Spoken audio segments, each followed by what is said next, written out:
Olá, bem-vindos ao Inventário da Leitura. Hoje a gente vai conversar sobre este livro aqui, que é o Diário de um Skinhead, escrito pelo jornalista Antônio Salas.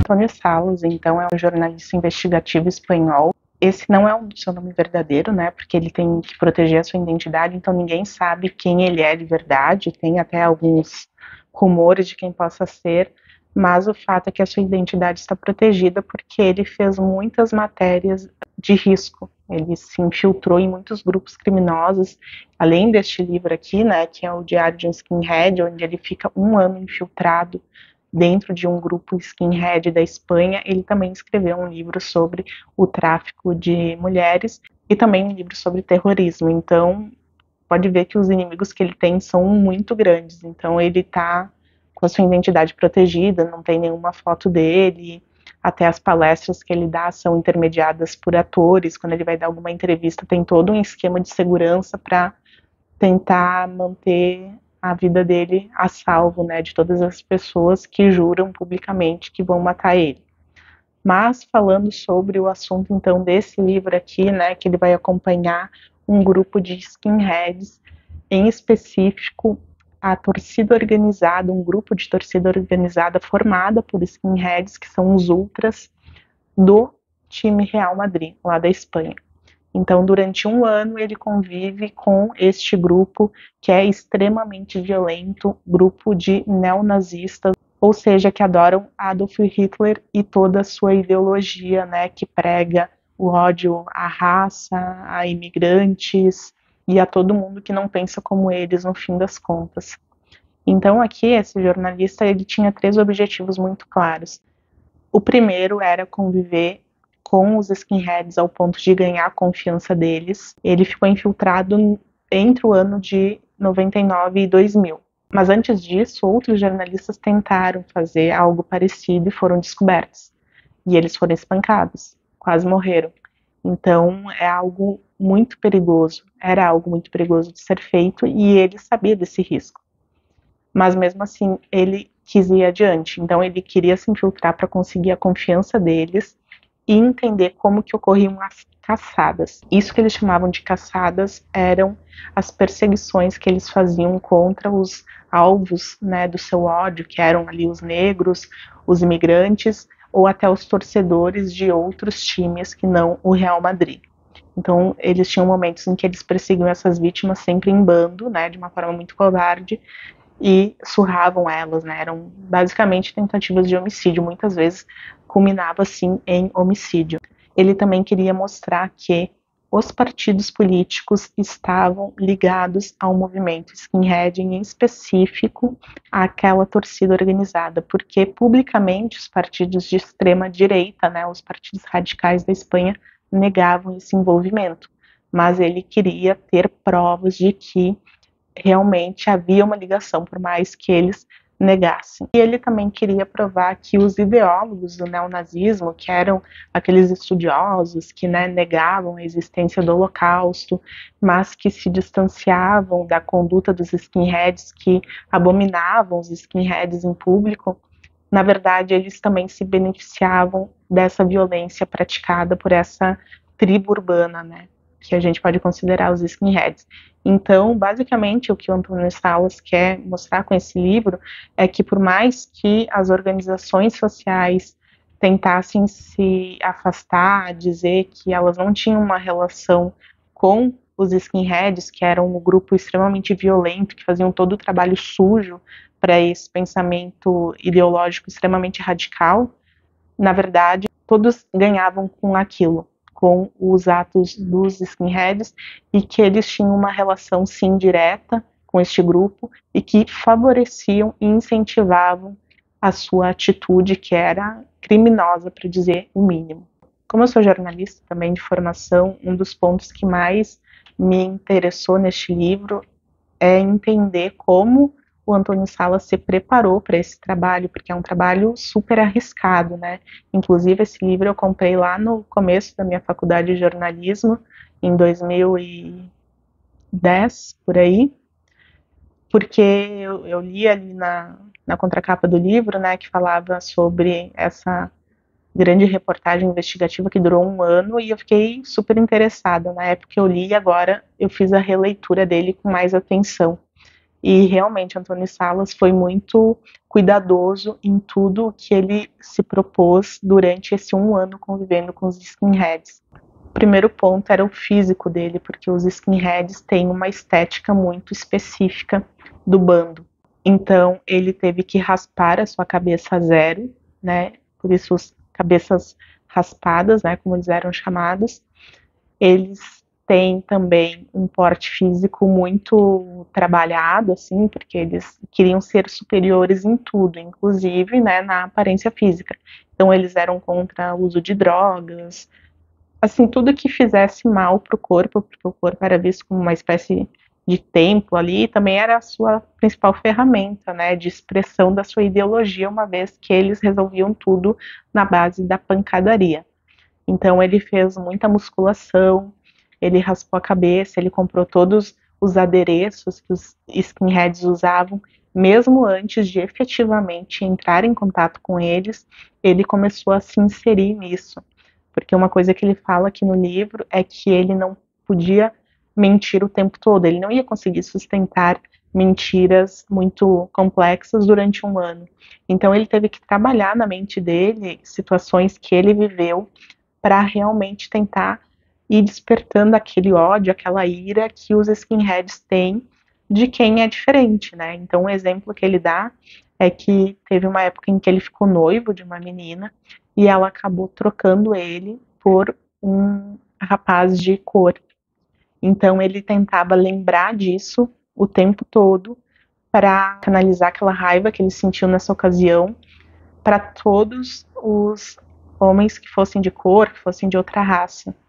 Então ele tentava levar isso e ele ficou fazendo realmente essa reprogramação mental para não se entregar quando ele estivesse ali com o grupo, até porque eles passaram muitos momentos de descontração, que ele teve que beber porque ele não podia ficar muito afastado, então ele tinha que realmente interagir com eles. Então ele precisava construir uma nova verdade para sua vida. E como ele começa esse contato então com os skinheads? Obviamente por meio da internet. Então ele vai para os fóruns neonazistas para debater com eles e tentar se aproximar. Só que esse grupo ele já era muito calejado, porque frequentemente policiais e jornalistas até de outros tipos de matérias entravam nesses chats para tentar pescar alguma coisa. E eles imediatamente identificavam e expulsavam essas pessoas de fora. Então, o Antônio ele teve que ficar muito tempo ali tentando entender o que entregava a ele como alguém que não era um skinhead de verdade, já que ele estava no ambiente virtual. E daí ele começou a perceber que se tu entrasse no chat e ficasse muito tempo calado, só prestando atenção nas outras conversas, tu já era banido, porque já te identificavam ali como alguém que não é um skinhead de verdade, já que o skinhead de verdade ele sabe ali defender o seu ponto de vista, mesmo que não seja chamado diretamente para uma conversa. Outra coisa que ele observou, tu não podia fazer muitas perguntas, tu tinha que defender tuas convicções, então não eram interrogações, eram afirmações, certezas que tinham que ser mostradas ali no debate. Então ele foi aprendendo isso, ele foi expulso em alguns momentos, mas até que ele conseguiu entender esse perfil e ele conseguiu ficar na conversa e interagindo no mundo online ali com os skinheads. E ele fala que ele ia para um cybercafé e ele usava 2 computadores ao mesmo tempo. Em um dos computadores ele se logava como Tigre88, que é o usuário que ele ia usar durante toda a sua investigação, e no outro computador ele criava ali um outro usuário só para brigar com o Tigre 88 e o Tigre 88 crescer na discussão.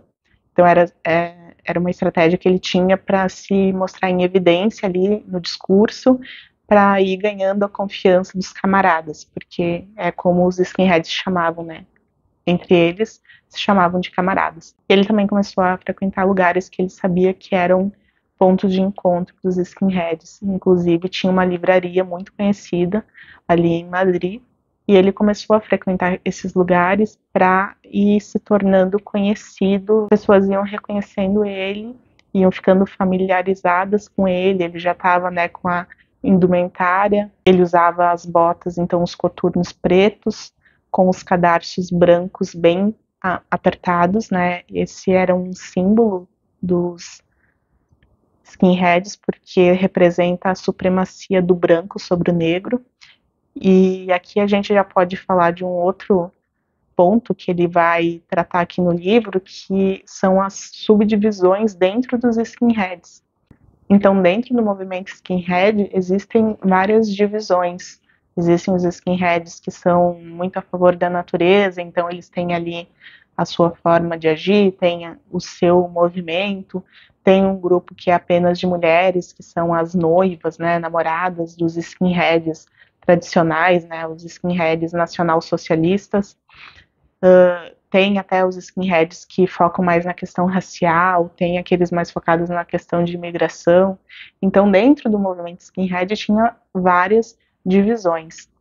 E o foco dele aqui nesse livro é adentrar o grupo Ultrasur, que era o grupo responsável pela torcida organizada, uma das torcidas organizadas do time Real Madrid. Então, aqui a gente vê muito fortemente o envolvimento da questão do esporte na violência que eles praticavam. E toda essa preparação e todo esse envolvimento, né, que o Antônio Salas faz com este grupo, ele foi captado pela câmera oculta que ele estava levando.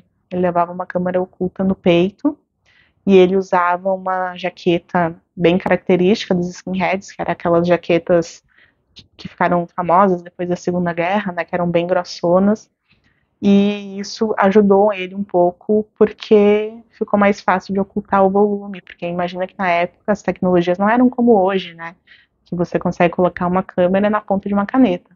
Naquela época era muito mais complicado de trabalhar. E por ser jornalista, ele tinha muitas limitações, inclusive de segurança, porque quando ele se propôs a fazer essa investigação, a ficar um ano entre os skinheads, ele foi procurar outros jornalistas que tivessem feito algo parecido.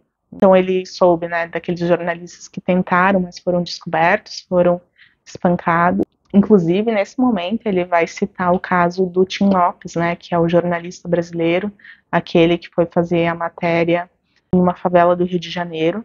Ele ficou desaparecido por 9 dias, porque ele foi descoberto pelos traficantes, e ele foi para o tribunal do tráfico lá, nessa favela, e ele foi condenado à pena máxima, né, de morte. E eu nem lembrava desse detalhe, mas ele conta aqui no livro, né, ele lembra que o Tim Lopes, então, foi cortado de cima a baixo com uma espada samurai, foi a pena dele. Então, quando ele soube dessa notícia, ele ficou muito abalado, né, porque a profissão dele é essa, né. Embora ele, na época em que isso aconteceu com o Tim Lopes, que foi em 2002, ele já tivesse feito esse trabalho aqui com os skinheads, ele disse que foi um abalo muito grande entre os jornalistas investigativos do mundo todo, né, porque você começa a repensar muitas coisas, né, e o medo ele aumenta ainda mais. Então ele não encontrou um jornalista que tivesse conseguido ficar tanto tempo entre os skinheads, porque ele queria que alguém lhe desse dicas, né, que alguém lhe desse, compartilhasse um pouco dessa experiência. Mas ele encontrou um policial que fez algo parecido, que conseguiu ficar um momento, né, um período entre os skinheads. Só que um policial tem um aparato muito maior de segurança, porque o policial ele vai sempre acompanhado por uma equipe, em uma van que vai acompanhando os passos dele, fica a uma distância mais segura, se tiver qualquer descoberta, eles logo intervêm, né? E o jornalista não, né? Ele estava sozinho. Ele até tem uma equipe que ajudava ele nos bastidores, ali nas decoupagens, na questão mais técnica, mas na ação ali, na questão da segurança, ele não tinha essa ajuda. Inclusive, ele corria mais riscos, porque além dele correr o risco de ser descoberto por um dos skinheads, ele também tinha o risco de ser agredido por outras tribos urbanas que eram contra os skinheads. Então ele fala ali dos anarquistas, né, dos punks, que eram grupos rivais. Inclusive, quando ele fala do surgimento do movimento skinhead, que foi ali entre os anos 70, anos 80, ele surge como uma resposta contrária ao movimento punk. Então, enquanto os punks eram mais conhecidos por ter o cabelo longo, os skinheads então vêm com a cabeça raspada. Então, além dele correr o risco de ser descoberto ou de ser agredido por outra tribo urbana, ele ainda corria o risco de ser pego pela polícia. Porque frequentemente a polícia revistava os skinheads quando eles estavam assim muito aglomerados ou entrada, saída de jogo, para ver se eles não tinham, né, nenhuma arma, nada ali que pudesse comprometer a segurança das outras pessoas. Só que se algum policial revistasse ele na frente de algum dos seus camaradas, eles iam ver a câmera oculta. E daí ele ter sérios problemas, porque ele ia ser entregue, né, para os camaradas, ia acabar com a investigação dele e ia colocar a vida dele em perigo, porque eles iam gravar o rosto dele, iam saber quem ele era, e isso se não pegassem ele ali na hora, né. Então, muitos riscos ele correu e ele queria que alguém experiente pudesse lhe ajudar. Então, ele conhece um policial que fez uma participação dentro do movimento skinhead infiltrado, e esse policial diz para ele, né, que os riscos são tremendos, mas ele vai adiante. E, na verdade, esse contato com esse policial, que deveria ter servido para ajudar a investigação, foi uma coisa que quase colocou tudo a perder. Porque quando ele fala com esse policial, a informação de que ele ia se infiltrar no movimento skinhead acaba vazando. Por sorte, isso aconteceu bem no final da investigação, quando ele já tinha conseguido provar todos os pontos que ele queria, depois de quase um ano. De alguma forma, um dos superiores desse policial, ou seja, também um policial, né, alguém ali da cadeia de comando da polícia, tinha relação com o movimento skinhead e acaba avisando os camaradas que tem um jornalista infiltrado entre eles. E daí eles começam a juntar os pauzinhos. Ele acredita que descobriram que era ele, porque quando ele foi avisado de que tinham vazado, que ele era um infiltrado entre os camaradas, ele tinha recebido, um pouco antes disso, ele recebeu uma ligação ali do grupo, marcando um encontro com ele em um ponto, e depois ele descobriu que tinha vários skinheads esperando por ele, e ele tem certeza que ali ele teria sido espancado até a morte, porque eles teriam descoberto então que era ele o infiltrado.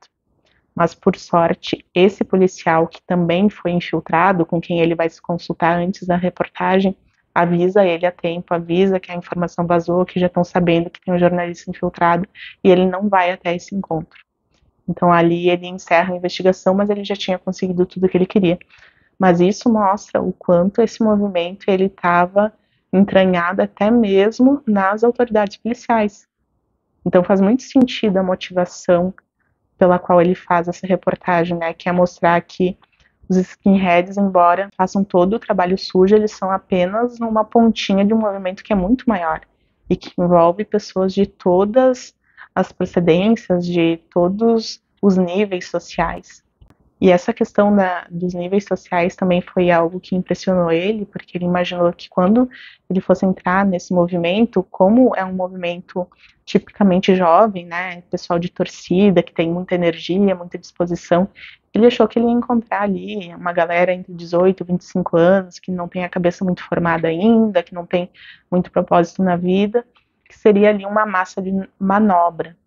Mas ele também se depara com muitos homens formados, né, pais de família, muita gente de nível social bem elevado, muitos advogados e estudantes de direito, que foi uma coisa que também me chamou a atenção, o quanto eles querem manipular a lei a seu favor.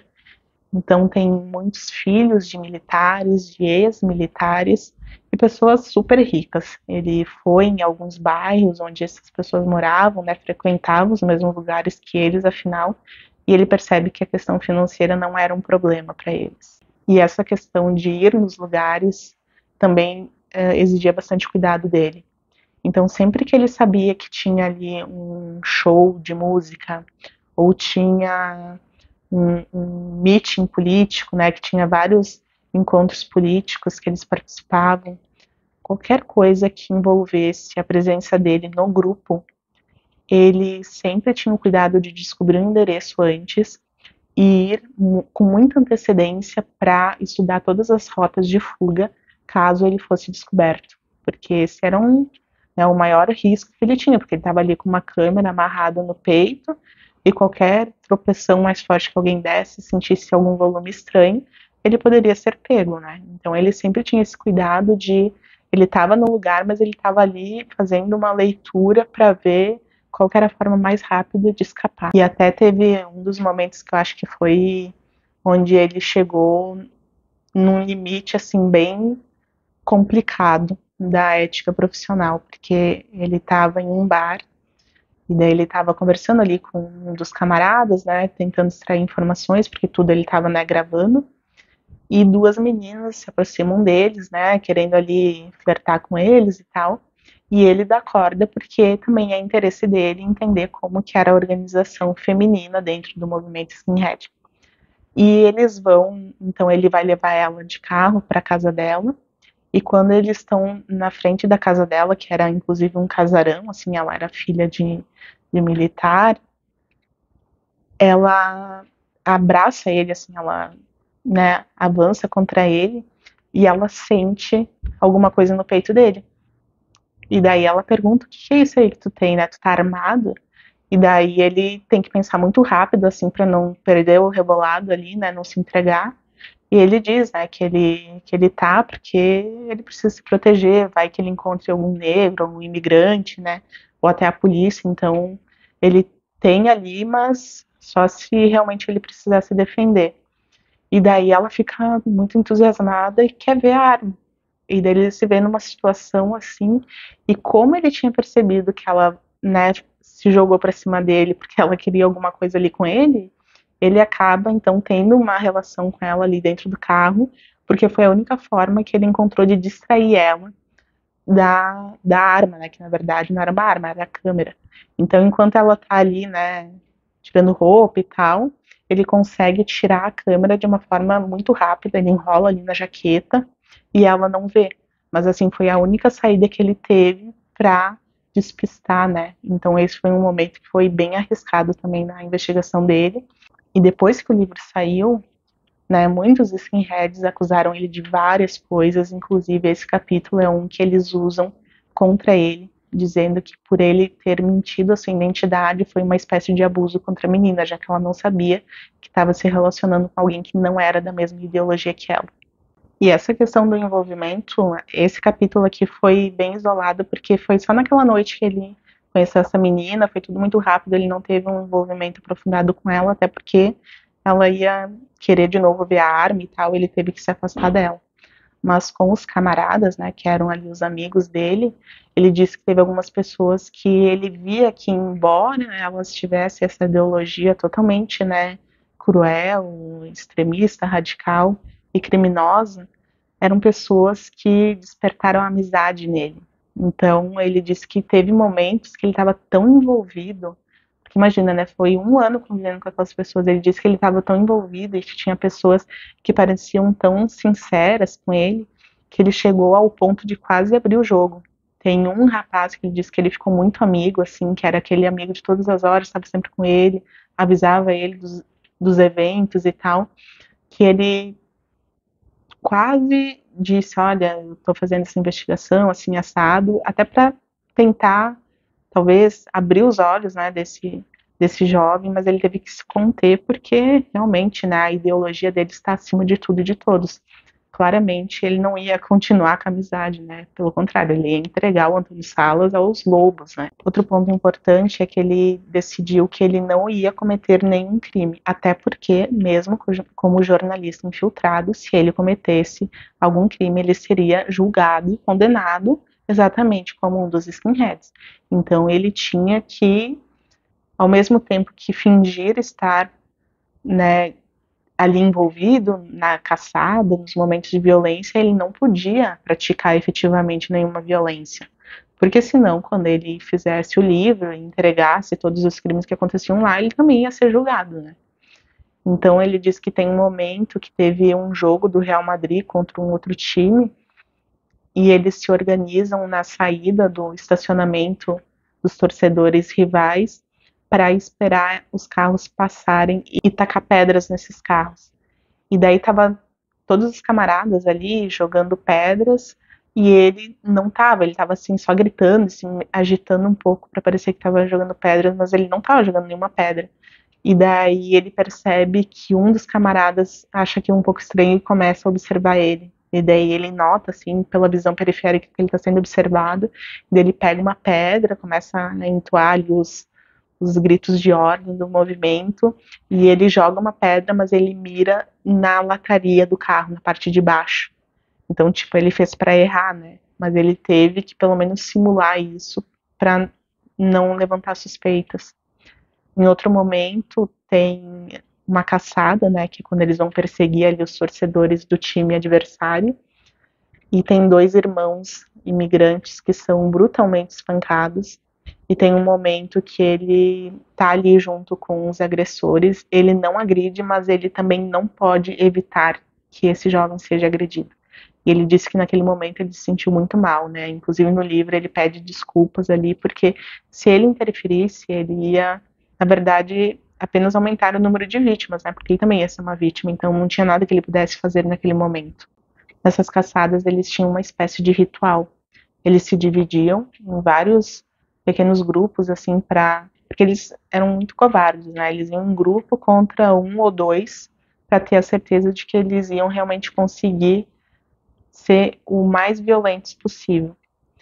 E eles, então, agrediam as vítimas e eles sempre pegavam algum objeto pessoal, tipo um cachecol, uma jaqueta, alguma coisa ali que a pessoa estava usando, eles recolhiam e entregavam para o líder do grupo. Olha que coisa bem, assim, terrível, né? Bem doentia. E o Antônio Salas, numa das caçadas, ele consegue ficar próximo ali do líder, e porque ele quer filmar tudo que acontece, né? E ele percebe quando eles vão fazendo uma fila para entregar os objetos pessoais das suas vítimas, como se fosse um sacrifício ali que eles estão ofertando, né? Então é uma coisa bem doentia mesmo. Inclusive, o Antônio Salas vai ter um capítulo aqui dedicado à relação não, mas ele mostra que tem uma parte dos skinheads que são adeptos de rituais pagãos e que são também adeptos do satanismo. E tudo isso tem também uma relação com algumas biografias do Hitler que falam da sua atividade paranormal.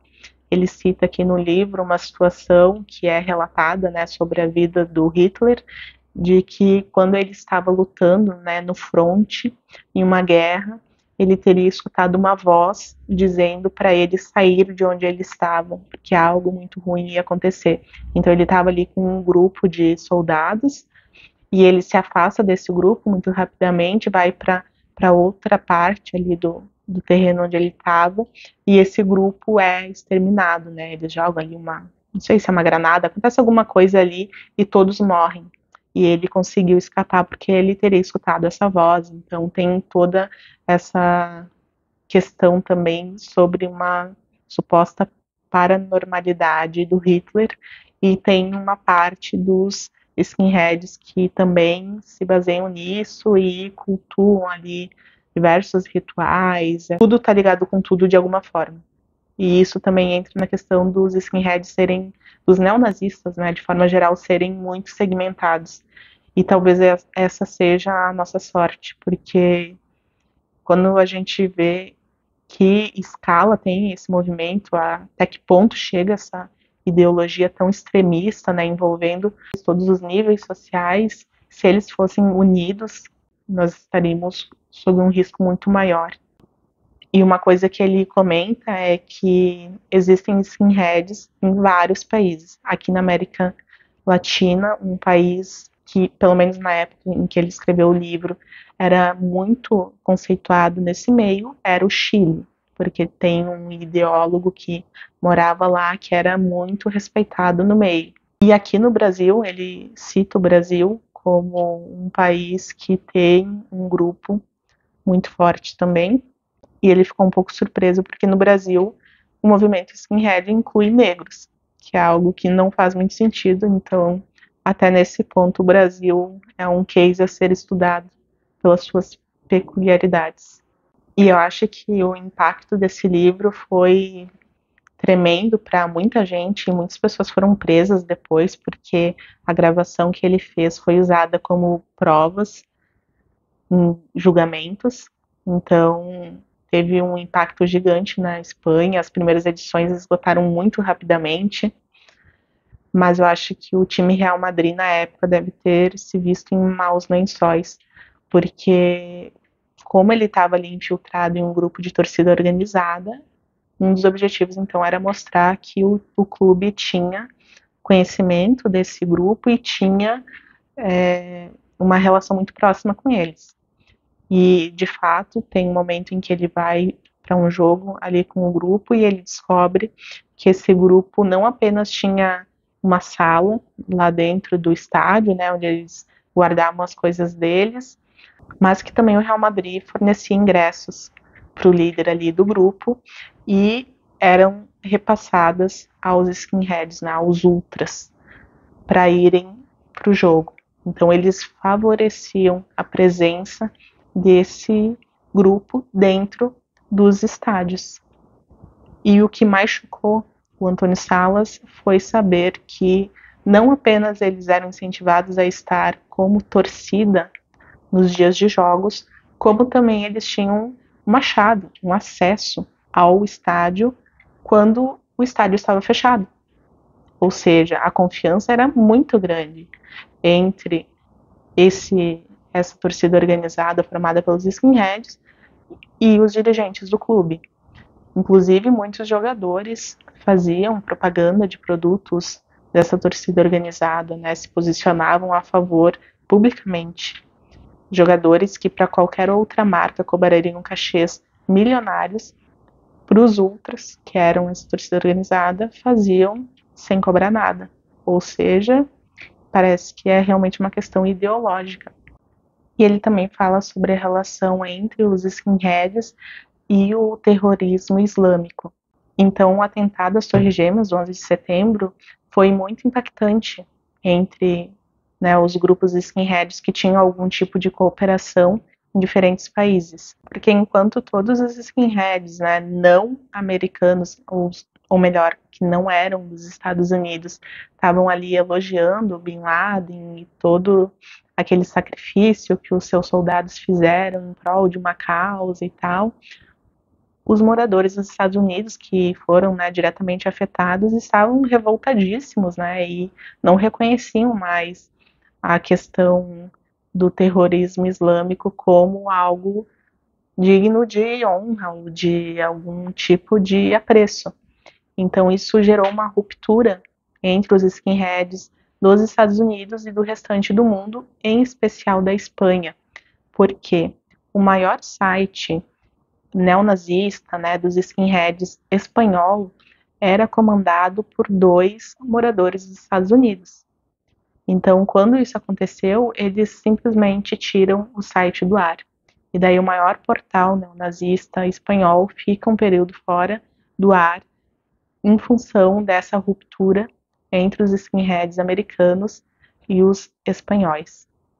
E essa edição que eu tenho aqui, que é de 2006, ela traz alguns textos de 2003, em que o Antônio Salas comenta, né, um pouco da repercussão que o livro teve e também fala sobre como isso afetou, né, a sua vida.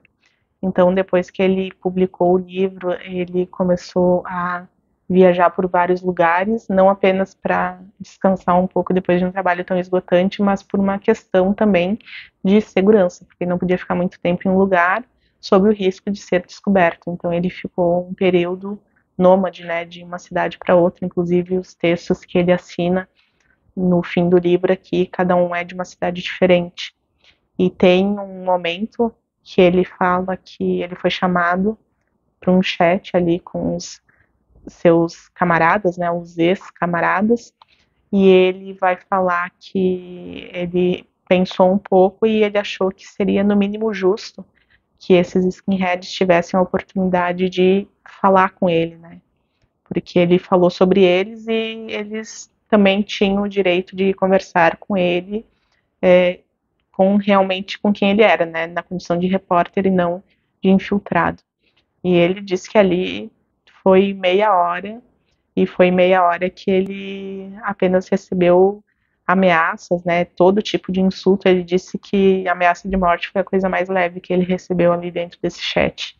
E ele pôde ficar menos de meia hora ali, porque eles já estavam rastreando a localização dele. Eu imagino que ele tem um aparato ali tecnológico e pessoas que, né, ajudem ele nessa questão muito forte, porque ele identificou que estavam rastreando ele e ele teve que encerrar a chamada. A chamada não, né, a participação ali no chat, porque era por chat. E também outras entrevistas que ele foi dar, teve uma situação em que também descobriram que ele estava indo para um local para dar uma entrevista, ele teve que abortar essa entrevista porque tinha um grupo já esperando ele para matar ele. Então, realmente, um trabalho bem arriscado que ele faz, e não apenas com esse livro aqui. Como eu comentei no começo, ele tem um livro sobre tráfico de mulheres que envolve pessoas, eu acho que até mais perigosas que essas, porque são pessoas com muito poder na sociedade. Ele também ficou infiltrado entre os terroristas, então é realmente alguém que tem sangue frio, né, para aguentar o que ele aguentou aqui. Teve alguns momentos que ele reproduziu falas desses skinheads que eram pesadíssimas, como a vez em que eles agrediram uma cadeirante porque ela se negou a dizer que os deficientes tinham que ir para uma câmara de gás. Eles queriam que ela repetisse isso, ela obviamente se negou e eles espancaram ela. Então, são coisas muito pesadas que ele viveu aqui. Mas, com certeza, para quem é jornalista, esse livro aqui é uma aula, vale mais do que quase do que uma faculdade, assim, porque os princípios que ele traz aqui, ele tem muitos cuidados aqui. Um dos cuidados é não se colocar no centro da narrativa. Ele não quer trazer a atenção para si, né? Ele fica o tempo todo focando no seu objeto, que são ali, né, o grupo da torcida organizada. Outro cuidado que ele tem é de não mostrar que o extremo oposto do movimento skinhead é o bem, né? Que o skinhead é o mal e que ali a extrema esquerda é o bem. Inclusive, ele vai trazer aqui em um momento, tem uma situação em que um grupo de skinheads sofre um acidente e 3 ou 4 jovens ali acabam morrendo. E daí uma publicação de extrema esquerda faz um texto extremamente debochado, assim, meio que celebrando a morte desses skinheads. Então, em diversos momentos, o Antônio Salas fala que os extremos, eles são igualmente errados. Os dois lados usam da violência, usam da falta de empatia, né? Eles aniquilam o humanismo das relações. Então ele ficou infiltrado aqui no grupo dos skinheads, né, na torcida organizada. Mas existem vários outros grupos, inclusive no outro extremo, que é a extrema esquerda, que não são tão diferentes assim. Ele também tem o cuidado de mostrar que um skinhead é apenas uma pessoa que tem os seus medos, tem os seus anseios, que também ama, que tem família, que tem, né, uma vida, mas que está ali porque o grupo ele exerce uma pressão muito favorável para te se manter. Inclusive ele mesmo vai falar que em alguns momentos ele sentiu esse poder do grupo. Porque quando tu tá em um grupo que é temido, que é respeitado, tu se sente bem, tu se sente acolhido e tu se sente protegido. Então ele disse que ele sentia isso às vezes também. Que quando eles passavam por algum lugar, as pessoas abriam caminho, né, ninguém ia mexer com ele enquanto ele fosse um skinhead. E ele acha que isso é algo que chama muito os jovens. Então, com esse livro, Antônio Salas conseguiu mostrar o que ele queria, né, provar a sua teoria de que os skinheads, especialmente a torcida organizada do Real Madrid, era apenas a massa de manobra de partidos, de organizações editoriais, de associações culturais que também se valiam, né, da pauta neonazista, e que os skinheads eram a base que trazia ali jovens por meio do apelo do esporte, por meio da música, por meio desses atrativos que são muito mais interessantes aos jovens do que conferências políticas. Então, é um livro que eu indico especialmente para jornalistas e estudantes de jornalismo. Esse livro aqui, ele vale mais do que um semestre de faculdade. Digo sem sombra de dúvida. A gente aprende muito aqui lendo Antônio Salas e, sem dúvidas, eu vou ler outros livros dele e pretendo trazer novamente esse autor aqui para o canal. Mas e tu, ficou interessado em ler esse livro? Já conhecia esse autor? Já ouviu falar de algum livro parecido? Conhece algum outro livro de jornalismo investigativo nessa linha? Por favor, comenta aqui. Muito obrigada pela tua presença. Se gostou do vídeo, já deixa o teu like, já se inscreve no canal e ativa as notificações para não perder nenhuma das próximas resenhas. Até mais!